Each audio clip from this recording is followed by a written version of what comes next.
knots there is. It's called a square knot. Looks kind of like a square, doesn't it? And it's used to splice two ropes together to make a longer rope.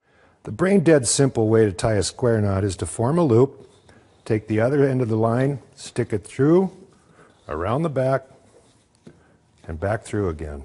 You can always tell if it's a proper square knot because the loops will slip by each other when you do this. This is a proper square knot. If the rope sizes are different, you should tie a sheet bend.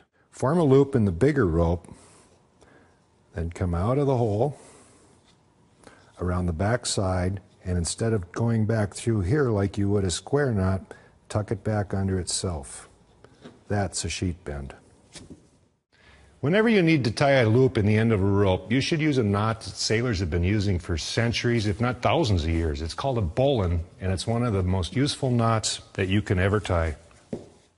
Make sure you loop on top, not beneath, because if you do that, your knot will fall apart.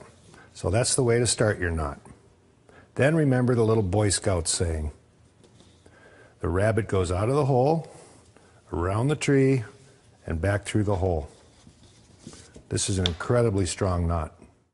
Whenever you need to put a loop in the middle of a rope, you should use a figure-8 knot like this. Looks a little bit like an 8, don't you think?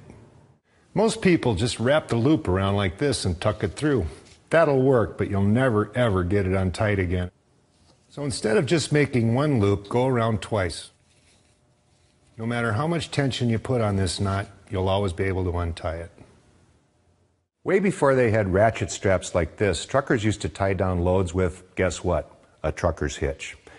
This is a very useful knot to know because you can put a tremendous amount of pressure on with an ordinary rope. Start by tying a figure-8 loop some distance from the end.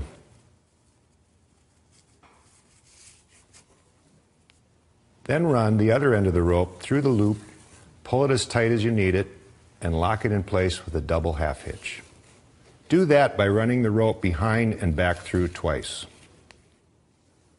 If it's a temporary trucker's hitch, send a loop through instead of the end of the rope. Then you can pull on the end and release it instantly.